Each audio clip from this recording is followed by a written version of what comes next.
Channel. तो आज की इस वीडियो में हम लोग करने वाले सीटेट पेपर 2 के कुछ क्वेश्चंस करेंगे प्रीवियस ईयर के विविधता चैप्टर से। ठीक है, विविधता चैप्टर से आपके जितने भी क्वेश्चंस पूछे गए हैं प्रीवियस ईयर में जो मोस्ट इंपॉर्टेंट है वो हम इस वीडियो में करने वाले हैं और ये वीडियो आपके लिए काफ़ी यूज़फुल रहेगी।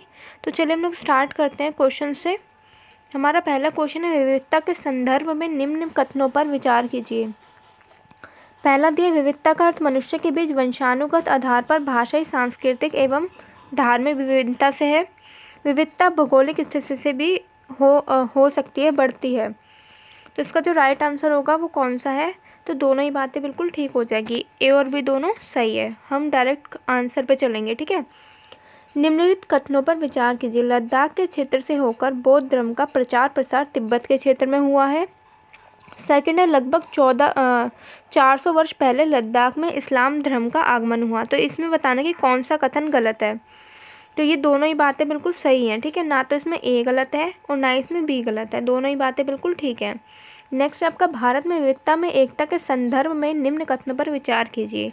पहला है, भारत के लोगों ने ब्रिटिश शासन के विरुद्ध अपनी विविधता में एकता को प्रदर्शित करते हुए अपने अस्तित्व को बनाए रखा था।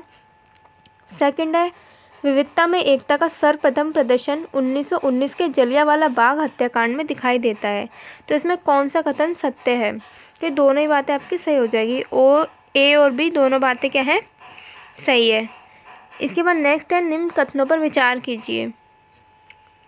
संविधान में उल्लेखित 8वीं अनुसूची में 22 भाषाएं समाहित है। भारत में सिर्फ एक ही प्रकार के नस्ल के लोग पाए जाते हैं। तो ये आपका गलत हो जाएगा। ऐसा तो है नहीं, यहाँ पे एक ही नस्ल के लोग पाए जाते हैं, अलग अलग प्रकार के लोग पाए जाते हैं, सब में विविधता पाई जाती है। तो केवल ए सही हो जाएगा। ठीक है, 8वीं अनुसूची में क्या है? 22 भाषाएँ दी गई हैं। नेक्स्ट है आपका, धार्मिक विविधता के संदर्भ में निम्न कथनों पर विचार कीजिए। पहला है, भारत सिर्फ मुस्लिम तथा हिंदू धर्म का स्थल है। भारत में मुस्लिम लोगों की बहुलता है। तो इसका जो राइट आंसर हो जाएगा, क्या पूछा है इसमें? निम्न कथनों पर सही है।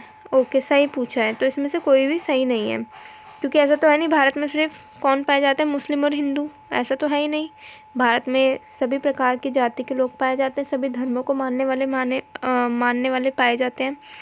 भारत में मुस्लिम लोगों की बहुलता, ऐसा नहीं है, भारत में सभी लोगों की बहुलता है। देखी जाए तो कोई एक ऐसा नहीं है धर्म किस जो सबसे ऊपर हो।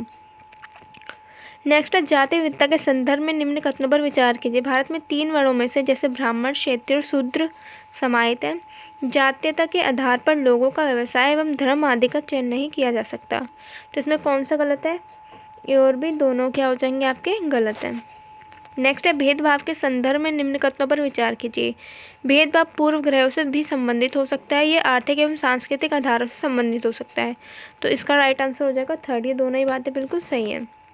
नेक्स्ट है, भेदभाव निम्न में से कितने प्रकार का होता है? व्यक्तिगत भेदभाव, संस्थागत भेदभाव। तो दोनों ही प्रकार का आपका भेदभाव देखने को मिलता है। निम्नलिखित कथनों पर विचार कीजिए। हिंदू समाज में वर्ण व्यवस्था तथा जाति व्यवस्था में समानता है।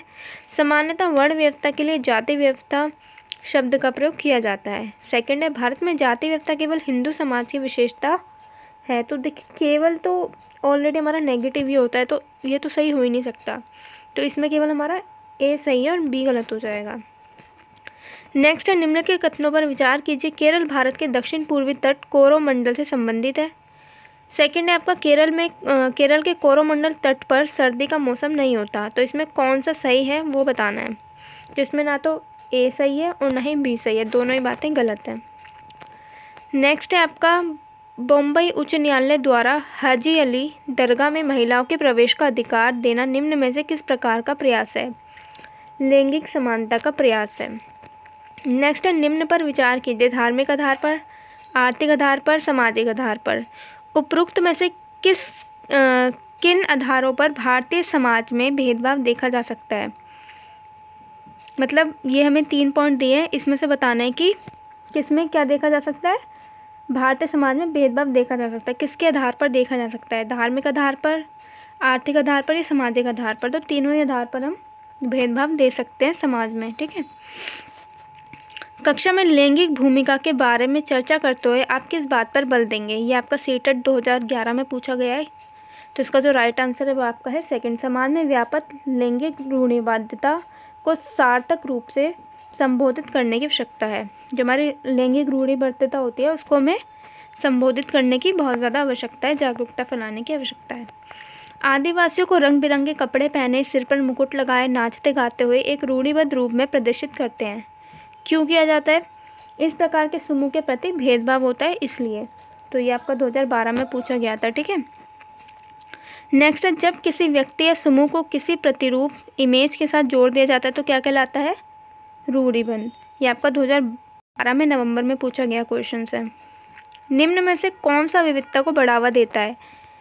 रेलगाड़ी में यात्रा करना। जब हम रेलगाड़ी में यात्रा करते हैं तो कई प्रकार की विविधता वाले लोग होते हैं उसमें, ठीक है। निम्नलिखित में से कौन सा लिंग मूलक भेदभाव प्रदर्शित करता है? लड़कियां केवल घर के काम कर सकते हैं, ये क्या है? लिंग मूलक भेदभाव को दर्शा रहा है यहाँ पे। नेक्स्ट है, दलित और आदिवासी लड़कियों द्वारा स्कूल छोड़ने की दर सबसे अधिक है। कारण क्या है इसका? गरीबी और सामाजिक भेदभाव के कारण, इस वजह से वो स्कूल नहीं जा पाती। भारत में असमानता का मुख्य कारण क्या है? गरीबी। जो गरीबी है वो क्या है? भारत में असमानता का मुख्य कारण है। नेक्स्ट है, भारतीय राष्ट्र राज्य का वर्णन करने के लिए विविधता में एकता मुहावरा इन राष्ट्रीय नेताओं में से किसने दिया था? तो हमारे जो पंडित जवाहरलाल नेहरू थे उन्होंने विविधता में एकता का मुहावरा दिया था। तो ये थे गाइस आपके कुछ प्रीवियस ईयर के क्वेश्चंस। अगर वीडियो यूज़फुल रहे तो वीडियो को लाइक कीजिएगा और चैनल को सब्सक्राइब कर दीजिएगा ताकि आपको आने वाली सारी वीडियोस मिल सके। और बेसिकली ये वीडियो आपके लिए बहुत हेल्पफुल रहेगी। So thank you so much guys for watching my video.